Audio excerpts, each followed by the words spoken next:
एवं कार्यक्रम में उपस्थित सभी विशिष्ट अतिथि महोदय, विद्यालय के छोटे भाई और बहनों, आप सभी को इस महान पर्व की बहुत बहुत शुभकामनाएं। हम सभी आज इस महान पर्व को बड़े ही उत्साह के साथ मनाने के लिए एकत्रित हैं। कार्यक्रम के इस दौर में हम आपके समक्ष एक छोटा ली जाती है जिसमें विवाह का भी समावेश होता है। इस परंपरा के बिना समाज का निर्माण संभव है। जैसा कि कहा जाता है कि चार में भी दाग होता है, उसी प्रकार विवाह की परंपरा में भी एक दाग है, दहेज। किसी अभिशाप का नाम लेना गलत नहीं है। ये एक ऐसा अभिशाप है कि न जाने कितने मासूमों को भोग लिया है और आज भी ले रहा है, जबकि हम 21वीं सदी की ओर बढ़ चुके हैं। इसलिए हमारा पीछे नहीं छोड़ रहा है। आज इसी समस्या को हम उसके समाधान के साथ लेकर प्रस्तुत है। नाटक के पात्र इस प्रकार है। मैं जीवन लाल, इस परिवार का मुखिया। मैं राजेश्वरी, जीवन लाल की पत्नी। मैं रमेश, जीवन लाल का बेटा। मैं कमला, इस परिवार की बहू। मैं प्रमोद, कमला का भाई।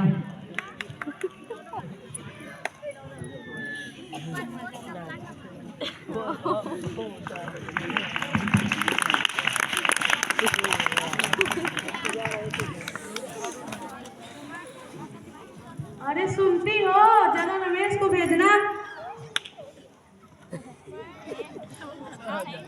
जी बाबूजी, प्रणाम। रक्षाबंधन का समय नजदीक आ रहा है तो तुम्हें गौरी को बुलाने जाना है, तो तुम अभी चले जाओ। जी बाबूजी, मैं भी जाता हूँ। प्रणाम। खुश रहो।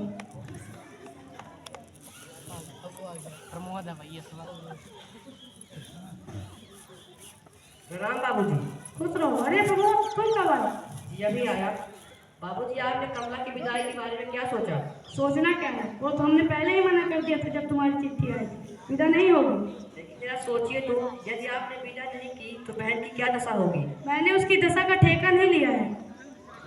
लेकिन यह लड़की अपना पहला सावन अपने सगी सहेलियों के साथ हमारे घर बिताने सपना देखती है। मैं जानता हूँ, जानकर भी अपना निर्णय सुना चुका हूँ। विदा नहीं होगी।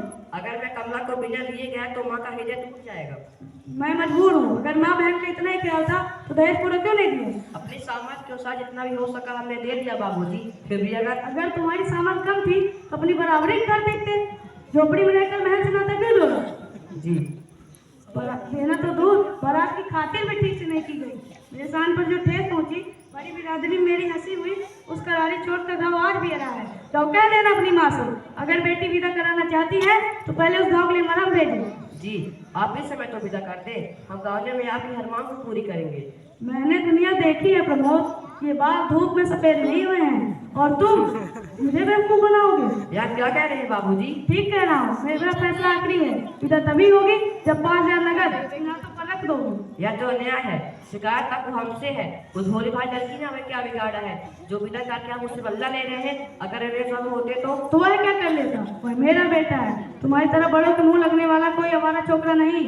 बाबूजी, बेटी वाला से आप मेरा मान कर रहे हैं, किंतु यह न भूलिए कि आप ही बेटी वाले हैं। हाँ, हम भी बेटी वाले हैं, लेकिन तुम्हारी तरह नहीं। पिछले महीने हमने अपनी गौरी की शादी की है। इतना दहेज दिया कि देखने वाले दंग रह गए, और तुम मेरी बराबरी करोगे? हाँ, हम भी बेटी वाले हैं। बेटी वाले होकर हमारी मुँह ऊंची है। जी बाबूजी। रमेश गया है गौरी को विदा कराने, कुछ देर में उसे लेकर आता ही होगा। मेरी बेटी पहला सावन नहीं बिताएगी।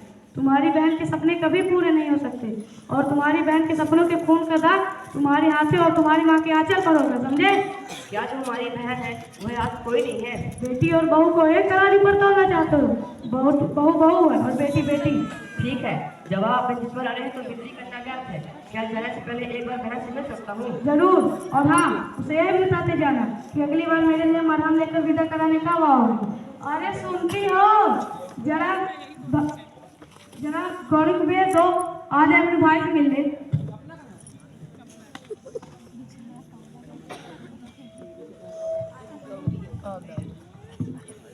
बैठ जाओ कमला।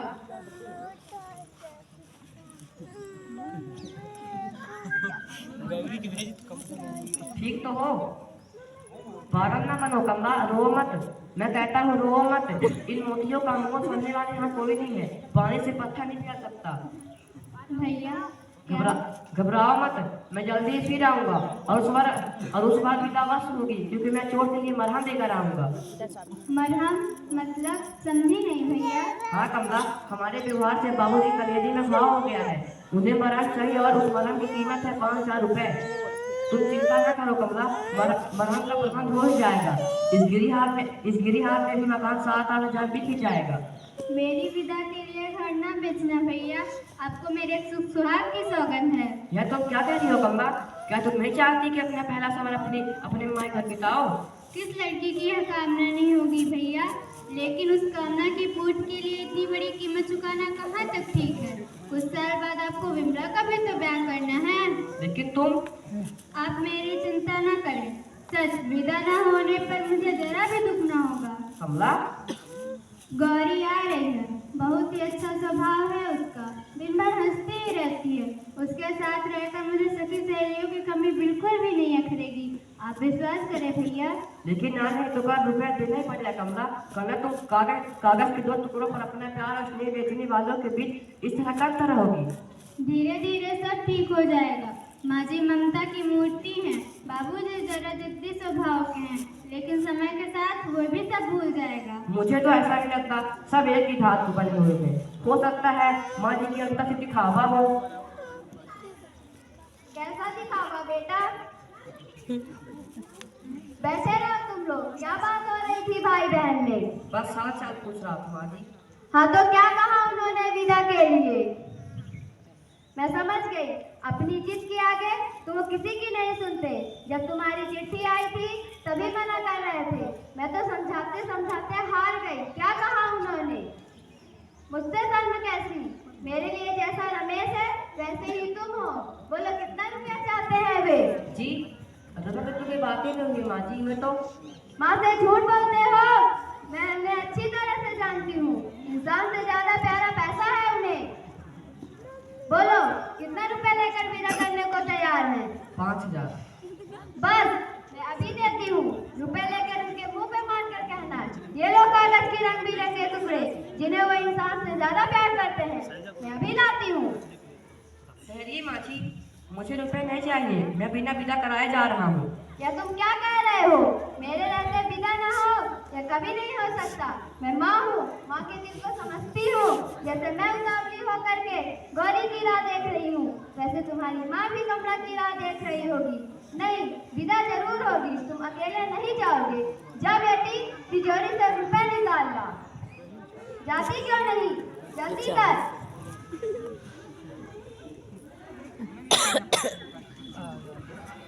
उल्टी हो, गौरी के आने का समय हो गया, तुमने कोई स्वागत की तैयारी नहीं की। जा बेटी, तू अंदर जा। अरे तुम यहाँ खड़े खड़े मुंह क्या देख रही हो? जाकर अंदर से स्वागत की तैयारी करो। कभी सीधी बात नहीं निकलती मुंह से, जब देखो तब बढ़ेगी बातें। यह लो, इसमें कौन सी उल्टी बात है? तुम समझते हो दुनिया में तुम ही नाक वाले हो, बाकी सब नकटे हैं। तुम्हें तो मेरी हर बात में बुराई ही दिखती है। प्रमोद तुम ही बताओ, मैंने कोई गलत बात कही है? ठीक है आपने बाबूजी, आज इसमें पैसा ही नाक और मूछ है। जिनके पास पैसा नहीं है वह नाक मुँह छोटे हुए भी लगते हैं। आ गई गौरी। राजेश्वरी, अरे खड़े खड़े मुंह क्या देख रहे हो? जरा रुपये अंदर से मिठाई का थाल लाओ। वह नहीं आई। नहीं आई? क्यों, तबीयत तो ठीक है? जी हाँ, फिर उन्होंने विदा नहीं की। विदा नहीं की? क्यों नहीं की विदा? कह रहे थे दहेज पूरा नहीं दिया गया। हमने जीवन भर की कमाई दे दी और उनकी नजर में दहेज पूरा नहीं दिया गया। लोभी कहीं के। मैं क्यों भला बुरा कह रहे हो? बेटी वाले चाहे अपना तलवार बेच कर दे दे, लेकिन बेटे वालों की नाव भक्त तो सिकुड़ी ही रहती है। मगर शराफत और इंसानियत। अब शराफत और इंसानियत की दुहाई देते हो? कुछ देर पहले तो चुप रहो तुम। बहुत चुप रही, अब नहीं रहूंगी। आखिर क्या कमी थी बहू के दहेज में, मगर तुम होगी? मेरी बेटी विदा न करके उन्होंने मेरा अपमान किया है। तुम भी तो किसी की बेटी विदा न करके किसी का अपमान कर रहे हो। गौरी की माँ, अभी आंखें नहीं खुली।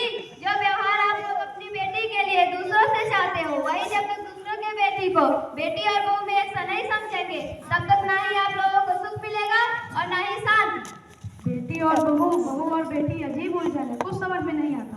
अगर हर बेटे वाला यह याद रखे कि वह भी बेटी वाला है, तो सभी उलझने ही सुलझ जाएं। आज तुम ठीक कहती हो। से आज्ञा दीजिए बाबूजी। क्या? मेरी गाड़ी का समय हो रहा है, मैं जा रहा हूँ। विश्वास रखें, इस बार आपके लिए आपकी चोट के लिए मानव नाराज भूलूंगा नहीं। ठहरो प्रमोद, मुझे और लज्जित मत करो। बेटा, मेरी चोट का इलाज दूसरी गांव के ससुराल वालों ने कर दिया है। कभी कभी चोट भी मरहम का काम कर जाती है बेटा।